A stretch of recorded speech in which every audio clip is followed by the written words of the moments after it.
दोस्तों वो कौन सी 5 खतरनाक एप्लीकेशंस हैं जिनको फ़ौरन से पहले आपको अपने मोबाइल फ़ोन से डिलीट कर देना चाहिए। जी दोस्तों, आज मैं आप लोगों के साथ शेयर करने वाला हूं 5 ऐसी एप्लीकेशन जिन्हें आज ही आपको अपने मोबाइल से डिलीट कर देना चाहिए, क्योंकि वो बहुत बड़ा रिस्क है आपके लिए और आपके मोबाइल डाटा के। वो कौन कौन सी ऐप्स हैं और वो किस तरह आपके और आपके फ़ोन के लिए डेंजरस हैं, आइए जानते हैं इस वीडियो।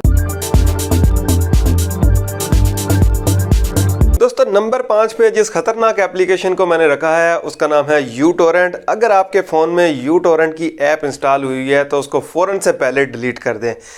मैं आपको बताता चलूँ कि ये ऐप गूगल प्ले स्टोर इस ऐप को कई बार बैन कर चुका है, क्योंकि ये प्राइवेसी पॉलिसीज़ के अगेंस्ट काम करती है।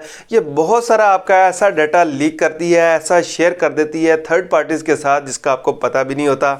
यूटोरेंट का जो सबसे बड़ा इस्तेमाल है, जो यूज़ है, वो यही है कि हम उससे मूवीज़ डाउनलोड करते हैं, उससे सॉफ्टवेयर डाउनलोड करते हैं। तो इस चीज़ के लिए हमें उसे स्टोरेज की एक्सेस देना ज़रूरी होता है, उसके बगैर आप यूटोरेंट को यूज़ नहीं कर सकते। जब आप उसको स्टोरेज की और अपने गैलरी की एक्सेस दे रहे हैं तो इसका मतलब है कि आपके photos, videos, each and everything. तो अगर आप इस एप्लीकेशन को यूज़ नहीं करते और हाल ही इंस्टॉल हुई है तो आई विल रिकमेंड कि इसको आज ही फ़ौरन से पहले डिलीट कर दें। नंबर 4 पे जिस खतरनाक एप्लीकेशन को मैंने रखा है उसका नाम है फ्री वीपीएन। फ्री वीपीएन में से भी स्पेशली सुपर वीपीएन। ये वो एप्लीकेशन है जिसको गूगल प्ले स्टोर कई बार बैन कर चुका है, और बैन करने की वजह ये है कि ये एक तो बहुत ज़्यादा ऐप्स के ऐड शो करती है, और ऐप्स भी ऐसी होती हैं कि जो खुद फेक हैं, स्कैमर्स हैं, और वो गूगल प्ले स्टोर की प्राइवेसी पॉलिसी के अगेंस्ट शो कर रहा होता है। इस वजह से इसको कई बार जो है वो बैन किया जा चुका है। देखें, जो ऐप खुद ऐसे स्कैमर्स की ऐड आपको दिखा रही है, वो ऐप खुद आपके साथ क्या कर रही होगी।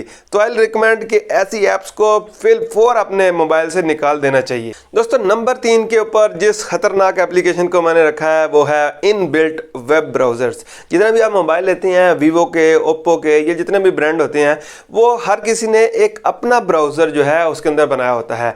वो ब्राउज़र आपकी कुकीज़ और आपकी प्राइवेसी डाटा को बहुत ज़्यादा कलेक्ट करता है और शेयर करता है वेंडर के साथ, जो कि बहुत ही खतरनाक काम है। तो इसलिए मैं आपसे कहूंगा कि जब भी कोई नया फ़ोन लें तो इनबिल्ट ब्राउज़र को सबसे पहले अनइंस्टॉल करें। अनइंस्टॉल होते नहीं है ये प्रॉपरली, तो हल ये है कि इसको आप डिसेबल कर सकते हैं। यही नहीं, इनबिल्ट ब्राउज़र को तो आपने डिसेबल करना ही है, उसके साथ साथ कभी भी आपने यूसी ब्राउज़र और डॉल्फिन ब्राउज़र को इंस्टॉल नहीं करना। ये दोनों ब्राउज़र भी कई बार प्राइवेसी पॉलिसी की वायलेशन करने के ऊपर गूगल प्ले स्टोर से बैन हो चुके हैं। आप कह रहे होंगे हर एक ब्राउज़र तो मैं बता रहा हूँ कि ख़तरनाक है, तो फिर यूज़ कौन सा करें? यूज़ करना है आपने गूगल क्रोम, बेस्ट सर्टिफाइड, जिसके अंदर आपको कोई परेशानी नहीं होगी। गूगल क्रोम इस्तेमाल करें, टेंशन फ्री रहें। नंबर 2 के ऊपर जो खतरनाक एप्लीकेशन हमने रखी हैं वो है क्लीनर्स। अब बहुत सारे क्लीनर्स अपने मोबाइल में इंस्टॉल कर लेते हैं, जैसे एवीजी क्लीनर, सीसी क्लीनर। इन दोनों को सिरे से अनइंस्टॉल कर दें। एक रिसर्च के मुताबिक ये दोनों ही क्लीनर, एवीजी क्लीनर और सीसी क्लीनर, मोबाइल की परफॉर्मेंस बेहतर करने के बजाय मोबाइल को मजीद स्लो कर देते हैं। तो अगर आप अपने मोबाइल की परफॉर्मेंस बेहतर बनाना चाहते हैं और ये दो एप्लीकेशन या इन दोनों में से कोई एक आपके मोबाइल के अंदर इंस्टॉल है, तो इसको फ़ौरन से पहले डिलीट कर दें। नंबर 1 पे जो खतरनाक एप्लीकेशन हमने रखी है वो है यूट्यूब डाउनलोडर्स या free downloaders. Free downloading apps ना सिर्फ आपके मोबाइल में से आपकी प्राइवेसी और आपके डाटा को थर्ड पार्टीज़ के साथ शेयर करते हैं, इसके साथ साथ ये आपके मोबाइल की परफॉर्मेंस को भी बेहद स्लो कर देते हैं। आई होप कि दोस्तों ये वीडियो आपके लिए इन्फॉर्मेटिव रहा होगा। वीडियो अच्छा लगे तो वीडियो को लाइक ज़रूर कीजिए, और अगर अभी तक हमारे चैनल को सब्सक्राइब नहीं किया तो चैनल को सब्सक्राइब करके बेल नोटिफिकेशन ऑन कर लें, ताकि आपको मेरे नए आने वाले वीडियो मिले सबसे पहले। Thank you for watching. Allah हाफिज़।